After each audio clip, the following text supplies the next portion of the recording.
बहुत से देश नई समस्या से जूझ रहे हैं। दुनिया में आबादी बढ़ने की रफ्तार घटती जा रही है। कुछ देश ऐसे मुहाने पर आकर खड़े हो गए हैं जहां से पीछे मुड़ना संभव नहीं है। इटली के शहरों में जच्चा बच्चा केंद्रों को बंद किया जा रहा है। चाइना के नॉर्थ ईस्ट के शहर भूतिया बन गए क्योंकि वहां लोग रहने के लिए नहीं है। जापान में स्कूल अपनी लागत नहीं निकाल पा रहे हैं क्योंकि उन्हें प्रवेश के लिए बच्चे नहीं मिल रहे हैं और मजबूरन स्कूलों को बंद करना पड़ रहा है। जर्मनी में भी कुछ ऐसा ही हाल देखने को मिल रहा है, जहां प्रॉपर्टी को खरीदने वाले कम होते जा रही हैं, जिससे प्रॉपर्टी के दामों में कमी देखने को मिली। दक्षिण कोरिया में तो हालात और भी ज्यादा भयावह है। यहाँ के कई द्वीपों पर कोई बच्चा दिखाई नहीं पड़ता है। साउथ कोरिया दुनिया के इतिहास में सबसे तेजी से वृद्धि होने वाला देश है। साउथ कोरिया में लोग बच्चों से ज्यादा कुत्तों या बिल्लियों को पालना ज्यादा मुनासिब समझते हैं। पूर्वी यूरोप के देशों में भी हाल कुछ भी दिखाई पड़ता है। यहाँ समस्या और भी ज्यादा जटिल है। एक तो प्रजनन दर काफी कम है। दूसरा लोगों का पश्चिम यूरोप में पलायन भी हो रहा है क्योंकि पश्चिम यूरोप में रोजगार के अवसर ज्यादा है। इससे पूर्वी यूरोप में आबादी घटने की रफ्तार काफी तेज देखी जा रही है। अफ्रीकी उपमहाद्वीप के देशों को छोड़कर लगभग यही कहानी हर देश में दिखाई पड़ती है। अगर बात दक्षिण एशिया की जाए तो अफगानिस्तान और पाकिस्तान में प्रजनन दर ज्यादा बनी हुई है, परंतु मालदीव, श्रीलंका, भूटान, नेपाल यह दर काफी नीचे आ चुकी है। वहीं भारत और बांग्लादेश में भी प्रजनन दर में काफी कमी देखने को मिली और प्रजनन दर 2.1 के स्तर पर पहुंच चुकी है। इस स्तर के बाद आबादी बढ़ना बंद हो जाती है। सरल भाषा में बोले तो 2 माँ बाप की जगह 2 बच्चे लेंगे तो आबादी में योगदान शून्य रहेगा। पर्यावरणविद इस बात से खुश दिखाई देते हैं क्योंकि उनका मानना है कि संसाधनों पर बोझ कम होगा और प्रदूषण की कमी आएगी। साथ ही वन और वन्य जीवों को बढ़ाने में भी यह काफी कारगर साबित हो सकता है। पर वही दूसरी तरफ अर्थशास्त्री इस बात से चिंतित है कि उत्पादों की मांग में कमी आएगी और आर्थिक गतिविधियां कम हो जाएगी, साथ ही अर्थव्यवस्था बढ़ने की रफ्तार भी कम हो जाएगी। इसके साथ ही लोगों की मांग भी बदल रही है, जैसे जापान में वृद्ध डायपर ज्यादा बिक रहे हैं बच्चों के डायपर के मुकाबले।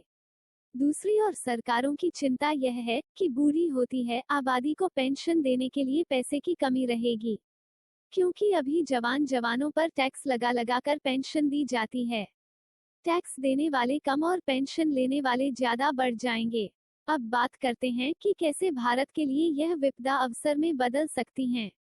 भारत में भी रफ्तार काफी घटती जा रही है, पर अभी भी आबादी को स्थिर करने के लिए जरूरी रफ्तार पर बनी हुई है। भारत में युवा आबादी 65% से ज्यादा है, जिनकी उम्र 35 साल से कम है। भारत की सबसे बड़ी समस्या रोजगार है। यहाँ हर साल जितने युवा रोजगार मार्केट में प्रवेश करते उससे कहीं कम रोजगार सरकार दे पाती है। दूसरा, भारत में जनसंख्या घनत्व बहुत ज्यादा है, यानी लोग ज्यादा है और जमीनें कम। यह उम्मीद की जा रही है कि चाइना की आबादी 1 अरब 40 करोड़ के उच्चतम स्तर पर पहुंचकर सदी के अंत तक घटकर 73 करोड़ रह जाएगी, यानी कि लगभग आधी। इसका मतलब चीन, जो दुनिया की फैक्ट्री कहा जाता है, काम करने के लिए श्रमिकों की कमी रहेगी। साथ ही उसका बाजार भी सिकुड़ जाएगा। वही हिंदुस्तान को इसका फायदा होगा और चाइना की फैक्ट्री चाइना से बाहर निकलकर इंडिया में आएगी। आज नहीं तो कल यह ट्रेंड आपको देखने को मिलेगा ही। अभी भारत वियतनाम जैसे देशों से प्रतिस्पर्धा कर रहा है अपने यहाँ उद्योग की गतिविधियों को बढ़ाने के लिए, पर कुछ समय बाद उद्योगपति खुद ही भारत आएंगे, क्योंकि भारत में सिर्फ कुशल कामगार नहीं है बल्कि बहुत बड़ा बाजार भी है। इतना बड़ा बाजार और कामगार दुनिया के किसी और देश में इस स्तर पर नहीं है। आने वाले समय में भारत दुनिया की सप्लाई के चयन में महत्वपूर्ण भूमिका निभाने वाला है।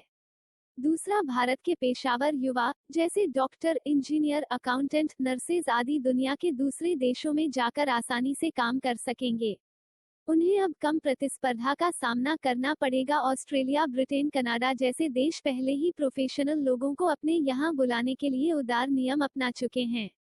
आपको लग रहा होगा कि इसे तो इंडिया का घाटा हो जाएगा, क्योंकि प्रोफेशनल लोग तैयार करें हम और उसका फायदा उठाएं बाहर के देश।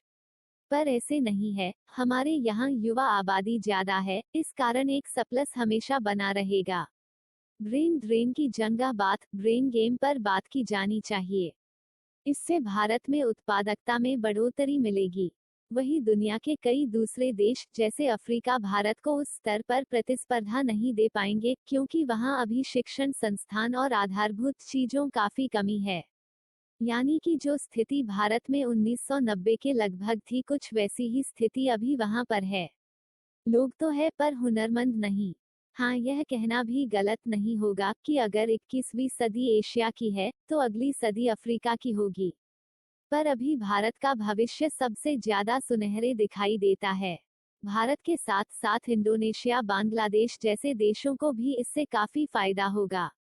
इसी के साथ अभी सिर्फ इतना ही।